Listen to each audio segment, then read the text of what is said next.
All right. So I'm going to just talk about there's many things that you can do, but what I said was, uh, there's, uh, there's two things that I'm going to talk about today that you can do and that you must do to help you cut down or eliminate price shopping. And, you know, this centers on the subject, on the idea that the very best strategy to avoid price shopping is or to win a price shopper deal is to not get price shop to begin with, right? So kudos to Giuseppe, which is, evidence that with enough skill and enough and delivering enough value, you can win a price shopping deal. You can do it because you've done it before and you can do it again. But the best strategy is to figure out what are the things that I can do to eliminate being price shopped to begin with, because once you go down that road, it begins to, the whole thing can get more difficult for you, right? Like, none of us want to have to do that. So the first thing that you talk about is how you get referred, right? So that's the first thing. And because that has such an impact on what's going to happen to you. The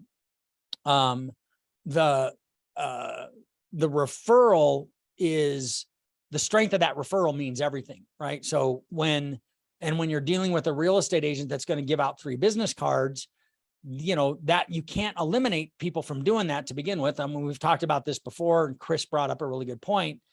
You will get to a point in your career where that's not going to work for you, and it's not going to be acceptable, but for most of you, you're not there yet.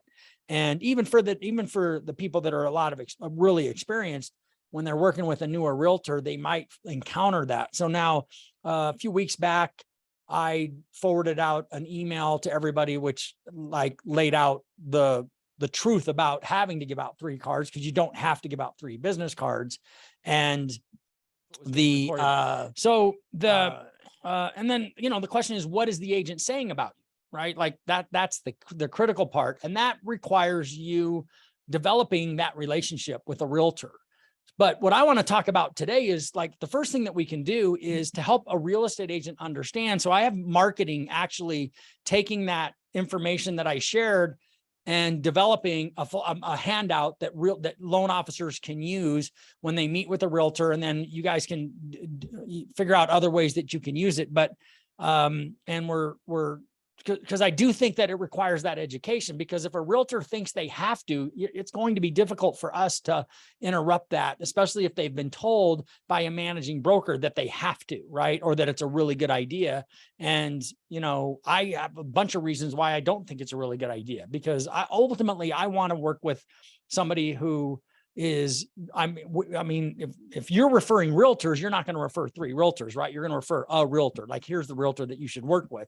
And what you want to do is get to a point where the realtor is doing that for you, but you have to earn it now, because it's going to happen and you're going to get those 3. So what can you do if you are one of 3? Because it happens, right? And so what can you do? Well, if you know it, you should be doing this anyway. I shouldn't have to tell you that here's what you should do, because you should be doing this anyway, but there's 3 things or 4 things that you got to kick ass at response times, right? You get a lead, you got to kick ass at responding to that lead. You got to for the realtor, you got to acknowledge to the realtor that you have the lead. If they just emailed you or texted you, that you need a response back. You don't have to call the customer right away, but you have to nail that. Because the 3 things, let me back up a minute. The 3 things realtors hate about doing business with lenders, it's just 3.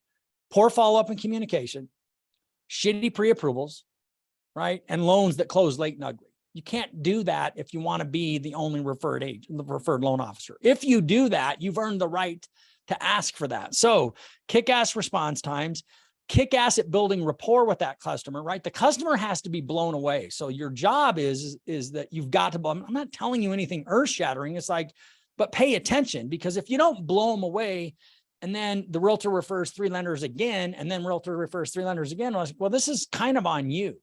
And at some point you have to recognize that, hey, am I not delivering enough value? And because you can earn the right. I think that you can turn any realtor who thinks they should give out 3 cards, you can turn them and have them go you know what, I'm only going to refer you, because especially if you're the one who's most responsive, because other lenders drop the ball all the time. Now, if you drop the ball, I'd keep giving out 3 cards, wouldn't you? Of course you would. So you can't drop the ball. So that's it. It starts with how are you getting referred and delivering that kind of, and making sure that the agent understands that and working towards a relationship where you're the only loan officer that's being referred. Giuseppe, Chris, Jack, Casey, John, Emily, you guys all have realtors that do that. And then you have that just refer you. And then so the newer people, I need you to hear this, is that it isn't just how things are. Like they'll do it to you. And it's just something, part of the process that you have to overcome. The next thing, and I think this is really critical and undervalued, is building rapport with your client. So I think that this was one of the things that I feel like, and I'm not trying to brag, but I feel like I really excelled at this, mostly because I really enjoyed working with people and getting to know them. That was it. So because I genuinely liked people, I just wanted to know more about them. But so I went through a process where, I always covered when I would talk to the customer for the first time, the first thing I would ask him was like, so, hey, Casey, how did you meet your realtor? Tell me how you met John. And doesn't matter what they say. It's like, well, the first thing is I can tell you that I've been doing this for a long time, whether I've been doing this for a long time or not. At Zenith, we work with lots. So if you're new, you can say at Zenith, we work with thousands of realtors across the Metro Denver area. And I'm just really glad that you met John, because not all real estate agents are created equal. Right. So this is a really strong cross-sell endorsement. When the realtor knows that you're doing that, and that's something that you can get a realtor to want to refer just you instead of giving out 3 business cards, is when you explain that, by the way, here's how I'm going to cross-sell you to your client. Right. So it's like, hey, I just want you to know they're not all created equal. Some realtors are just order takers. John isn't. And he's going to be working with you to make sure that he gets you in the best house, going to guide you. He's great. And you got to make sure you're working with a great realtor. You don't want to work with shitty realtors anyway. So that's the first thing. And then the next thing, and this is one of my favorite questions that I ever asked that I came up with, and this was as a result of doing just a bunch of work on marketing, is I said, well, Casey, help me understand where you and Tess are in the process of, what's going on in your life that has you looking to buy a home today. Help me understand what's happening so that I can get a better feel for what your motivations are and what's this about, what's going on. And that question isn't about, I need a mortgage. That question is, well, here's why we want to move. That's a much different question to get them talking about. And so when you can get a customer to start sharing the reasons behind the move with you, you've become a confidant, right? So you want that information because, and first of all, again, this goes back to what I always say is like it really helps if you like people in this business, because you'll get a lot more business that way. We always say, Tim Braheem will say this a million times, the loan officer with the most friends wins, right? Because there's people just like you because you've created that connection. And when you can get them sharing the reasons behind, it's like, well, you know what? We're having a baby. It's like, oh, whoa, no kidding. Congratulations. Is this your first?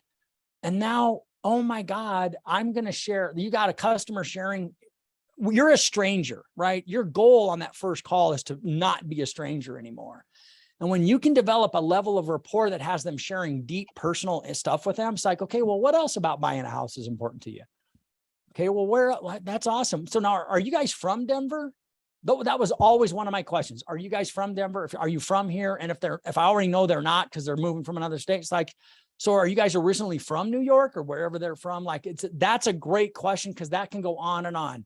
And what Renee Rodriguez, Jacqueline knows this, what Renee Rodriguez teaches in Amplify is this game where when a customer tells you something, you can't tell them about you. Like if they say, they're like, oh yeah, we're going to Hawaii. Oh, really? We go to Hawaii all the time. You know where we stay? Blah, blah, blah, blah. Now you're talking about you and you're not talking about them.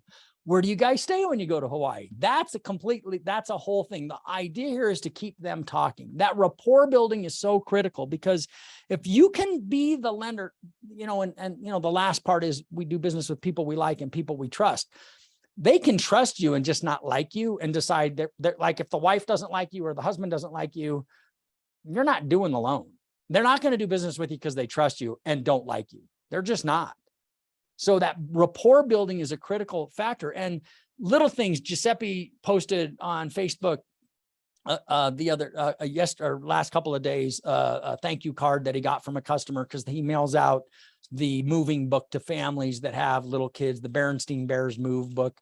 And such a simple thing, costs like, I don't know, $3 on Amazon or something. Not, huh? Less than that. Yeah. That's And the biggest so thing that we get feedback on. yeah. So it's not just one thing, like it's an entire process. You can't do everything that somebody like Giuseppe and Chris and Casey and Jack do. You can't do everything that they do yet, but it's a part of the process that you're going to continue to build and add. But that rapport building and the way you make them feel, being genuinely thanking them without being, you can't sound like a goof. Just say, first of all, hey, I want to really thank you for the opportunity to be able to talk to you about such an important event in your life. What a nice thing to say to somebody, right? Like, just, hey, I genuinely appreciate it. I know that this is a big decision, and I'm happy that I get to play a role, right? And so just anything that you can do. And again, you got to focus on them. You can't start talking about yourself. You can a little bit, like when you can, so it isn't like completely robotic. You do want them to create some sort of somebody. So if somebody says, oh yeah, I'm a native, it's like going, really? I'm a native. Like, there's not very many of us left, are you? Where'd you grow up? Right. So I go a little bit deeper. So for the natives on the call, Casey, Chris, Jack, I'm not sure about the rest, but I'm not sure about everybody else, but I know Casey, Chris, and Jack, because they grew up with my son. But Casey's not, he's from Kansas, loser. Are you? I moved here when I was like 8 or 9. Oh yeah, it's close enough. Yeah, I leave that part out. But well, you're not a Chief fan, so you're officially you're from here. But that question, where they go to school, and then the one of the fun questions that I used to dig into with them is like, so where do you work? And when you find out where they work, it's like going, really, how'd you get into that? Again, you're getting information from them. They're sharing information with you. The more they share, the more they like. Right? People walk away from these conversations knowing almost nothing about you, but they'll tell everybody they talk to, is like, man, I really like that guy, but they don't know shit. And the reason they don't know shit is because the reason they like you is because we all want to talk about ourselves. The reason I put that welcome sign up on the reason we have the, I'm sorry, I got to close my email or it's going to like totally distract me. I'm not going to look. The reason their name, when people see their name on a welcome sign, it creates a feeling, and that feeling makes them like us. Right. So one of the things I heard at one of the things that was the beauty of doing a face-to-face sit. I heard that because when you can get them in there and you've created an even a deeper commitment. I heard that from a buddy of mine that works at Draper and Kramer at that roundtable I was at last week, that he's starting to have clients come in again. And clients are coming in.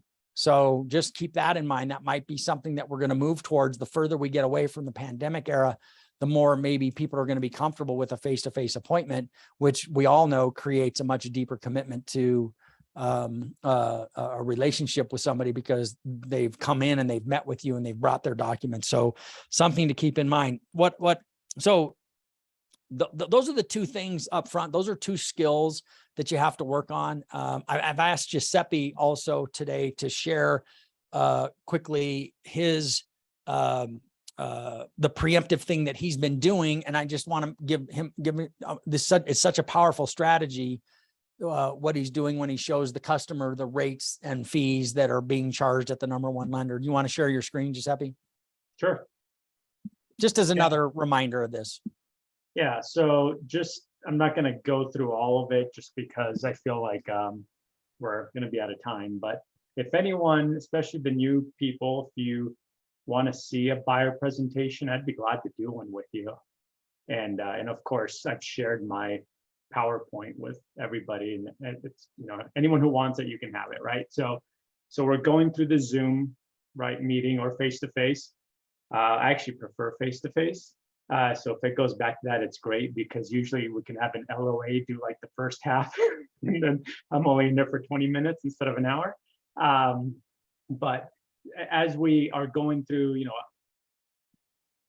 what are the next steps here, right? The pitfalls, And then here I'll put in what they told me their goals were, then the reality of the numbers, what they qualify for. And then I go to this, decisions you get to make, right? To empower them. They know, like, I'm not just giving you a number, you get to make some decisions here. And so when we get to the third one here is when I start talking about rate and cost combination, explain what a discount point is, the effect that typically has on interest rates, that we're going to help them consider the break-even period, and that this is one of the most confusing parts for people getting a mortgage, because mortgage lenders who advertise for their business take advantage of this, right? They quote a rate. If you're going to pay money for an ad, you better show a low rate, or else the phone's not going to ring and you lost all your ad dollars, right? That's a great line right there. That's a great line. If you're And paying so- money, that's great. Yeah, you want a return on that investment, right? So but lenders are able to make some assumptions, right? And it all goes into the APR, which no one knows how to decipher.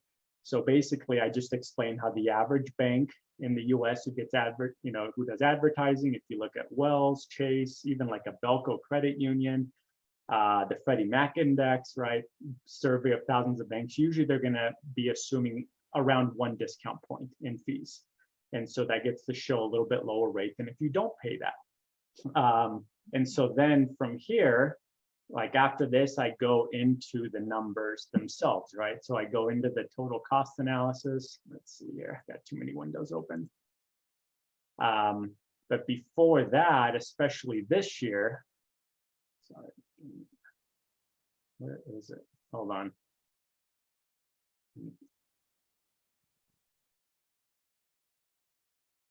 Okay, so I'll have Internet Explorer or whatever, open. We'll talk about the market, and I'll just say, hey, this is like way too much information, and I don't want to like bore you to death, but this is how mortgage rates work. They're based on the buying and selling of mortgage bonds. The higher the price up here of mortgage bonds, the lower the interest rate, and vice versa. I'll usually show them a 2-year chart. I'm like, look how boring 2020 and 2021 were. I mean, rates were just hanging out at these historical lows, not much movement, and then we get to this year, and we can see that really starting in January, there was this huge drop off in mortgage bond prices, and then a little recovery, and then now like even a sharper drop off over the past month. And that means rates have moved up, right? So I just say, hey, from here to here, it's about 3% in interest rate movement. And they're like, oh, okay. And then from here, I will, that kind of prepares them, right? Maybe rates are higher today than what they saw even just a couple days ago in the news. And I tell them, I was telling you about the discount points. Here's like the extreme example. So, the largest lender in the US, Rocket Mortgage, Quicken, right? They get all their business not from referrals, but from advertising on the internet. So if you look up their page today, this is what they're quoting, 6%, but they're assuming you want to pay 2 points. Now, 2 points, your loan's not $200,000, it's $600,000. So 2 points is $12,000 in fees. I can get you, I can show you how we're going to pay points and get that rate down. And I'll pull up the pricing engine and show you. I suspect I can get you a little better rate than what's showing here. Right? Just kind of, I've already priced it out. Like I know what I'm going to show them. So 6% with 2 points is what Rocket is quoting. And then I'll go in to the TCA and we'll, show them. I show them here's a low cost. This is for a Zoom sit today. A low cost rate with no points. And if you want the advertised rate with a point, it would be 5.625. It's going to save you $154 a month. It's $6,400 extra in fees. You can see that here in the cash to close. And then we do some quick break-even math, right? And I say, if you kept this even for 5 years, that would make sense to pay those points. But we think because of the economic conditions, we're probably going to see a recession and lower rates. So if you keep this for just 2 years or less, the higher rate option actually saves you the most money, right? So I'll spend a little more time on it than now, but I know we're trying to get this wrapped up. And then the last thing that I'll do once we get here, oh shoot, my Encompass timed out. 1 second, let me just open up Optimal Blue. But when I pull up Optimal Blue, I'm going to show them like, this is your loan. When you go under contract and we can lock in the rate, I get to go out to all these banks and find out the best rate for you. If that was today, it's going really slow, but basically when I pulled it up, it shows 6% was par. And let's see, stop sharing this, and I'll go to Encompass. Are you, let me just Sometimes ask I you, a don't- quick- Sometimes I don't go this. It depends the feeling I'm getting about, how much of a shopper they are, right? can I ask you a question? Yeah. Are you recording every one of these and saying, are you telling the customer, you asking the customer if you want them, if they want you to record it, or are you saying, I'm going to record this so you can watch it? I'm asking them, especially if it's one and maybe their spouse isn't on, I say, Okay. hey, would you find some value in me recording this? I think if it was me today, I would probably just go by default going, hey, I'm going to record this, because then I have I have a lot of teaching opportunities for myself. I can go back and listen to something I said and like, maybe I want to change it, but always sending it to them. I think that could be another value add that would set you apart. Go ahead. I'm sorry. Yeah, so that when we do record it, then, it goes on the pre-approval emails, a link of our meeting, and, the realtor gets that. So maybe they're not going to watch 45 minutes, right? But so anyways, I'll pull this up and just say, hey, 6% here costs no points, and talk about that, right? And if you wanted to pay a point, you're going to be around 5.6, which is what I'm showing you on the total cost analysis. By the way, if you actually wanted to pay 2 points like Rocket Mortgage, I could get you closer to 5.25%, not 5.99. And then you just be quiet. And they're like, oh, and then they pretty much, early on, right before we get into different types of MI and different structures and things like that, I want to totally undo I want to get them to be like, okay, yeah, the stuff on the internet is BS and I'm never going to look there again. And that has been extremely valuable over the past couple of years, 2 years since I've been doing that. So thank you. That was great. Thank you. And that's the trust part, right? So you got people do business with people they like and people they trust, building the rapport. First, how you get referred. Second, how much rapport you've built. And then the third one is how much trust have you created by demonstrating expertise and value. So you can. Everyone's still awake. That's good.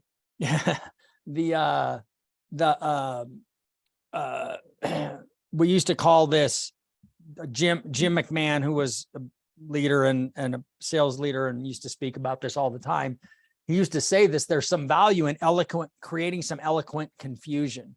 You do this every day. Giuseppe's looking at these numbers and everything else. You have to remember that the customer on the other end of this has never seen a bond chart, and they've never seen a pricing grid, and they've never seen points, calcs, and everything else. What's going on in the customer's mind, hopefully at the end of this, the customer's going like, holy shit, this guy's a genius. I'm working with him. That's the trust part, right? Because I used to get that a lot when we were using Mortgage Coach. I'm sure you guys get this sometimes too. It's like going, wow, I had a customer, did you go to school for this? I'm like, yeah, I did. And because I went to college and I had a finance class, but I didn't like it wasn't a mortgage degree, but that'd be a cool degree. Anyway, does anybody else have anything they want to add or questions that they'd like to ask? It's almost 9:45. I don't want to go too long, but does anybody have anything? Hey, Dave, I got 3 things I want to add to this. First of all, the thing you talked about with the realtors about how you cross-sell them, that's third-party credibility. You can never build your own credibility. Nobody can build their own credibility. They can only do it through third-party credibility. Like if I tell Great point. people how great you are, they'll believe it because I'm giving third-party credibility. If you tell them how great you are, you're an egotistical jerk, right? And so that's a huge value add to the realtor if you show that to them that you're going to help build their credibility, right? The second thing is the more people share, the more they trust. So when you're having a conversation with someone, the more you can get them to share, and you talked about that, they share about your Hawaii trip, share about your baby, share about you want them to keep sharing with you. And the more intimate the share, the more deep the trust, right? So that's your goal. Your goal is to get them to share, because the more they share, the more they trust. And then the last one is, I thought of it's a quote by Theodore Roosevelt.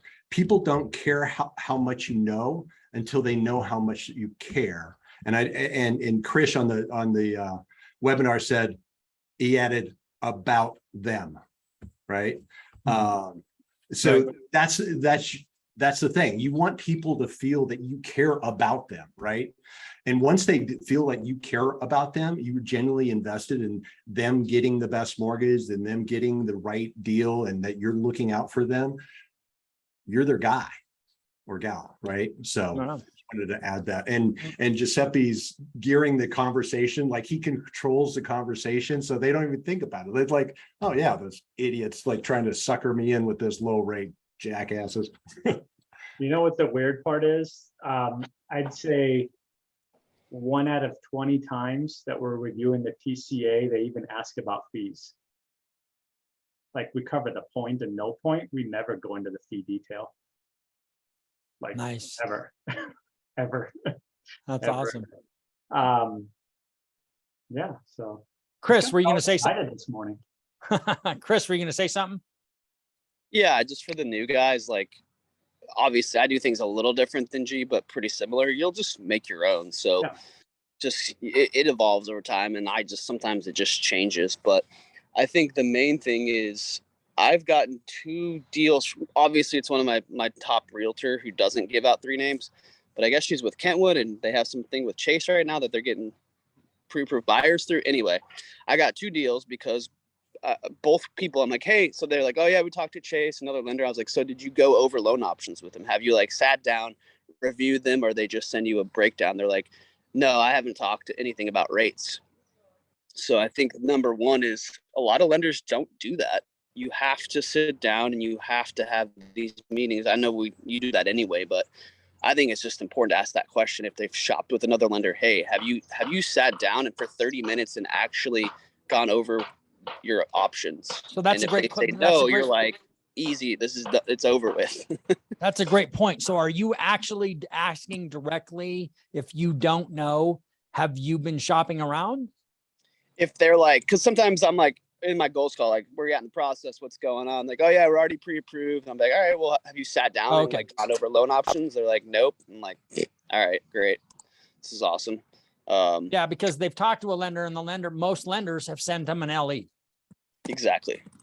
And then That's my it. other point is like when I think this has worked really well for me, and it's just the line I use, I'm going through options like kind of like G, like you can pay points, you can not. Like I tell clients straight up, I'm like, I don't care what you do. My job is to make sure that you have options available to you and you can pick whatever you want. Like as long as you love the home, you're comfortable with the payment, and you're comfortable with the cash to close, I don't care.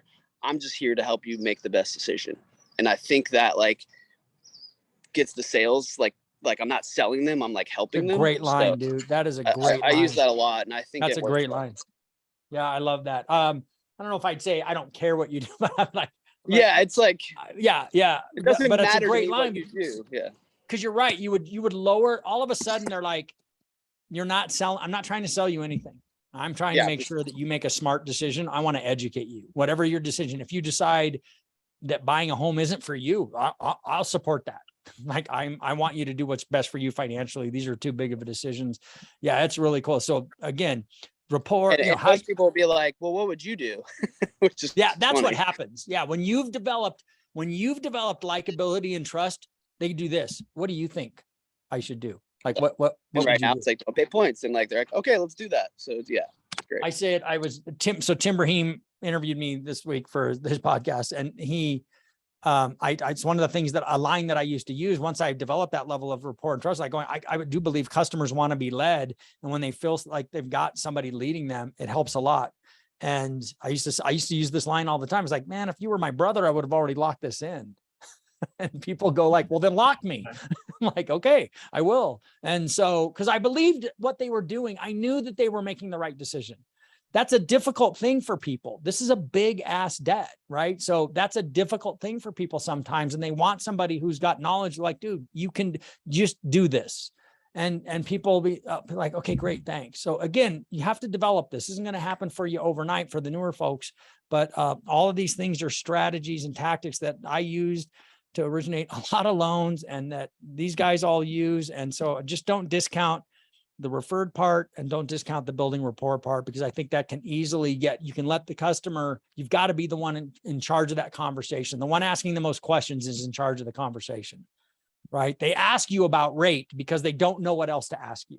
You have to remember that too. They just don't, they know a low rate's a good thing. So if you're getting into that part, but like I said, take a step back. Well, first, before we talk about that, tell me a little bit about what's going on in your life right now, that this is what you're doing, is that you're looking for a house, and go from there. I think this is a great call, everybody. So I'll be out next week. I'm going to talk it over with Dean. John's going to be out too. So I'm not sure we're going to do a call next Friday, but I want to make sure that you guys have an awesome week. So thank you for your time. Enjoy this recording. This will be something that we do. This is great stuff. So thanks, everybody. Have an awesome Friday, and I'll see you on the call. I was going to say, if anyone needs any help, scripting, presentation, glad to help. Thank you, dude. I appreciate it. All right. Thanks, everybody. Thanks, guys. Thank you, guys. Thank you, Dave.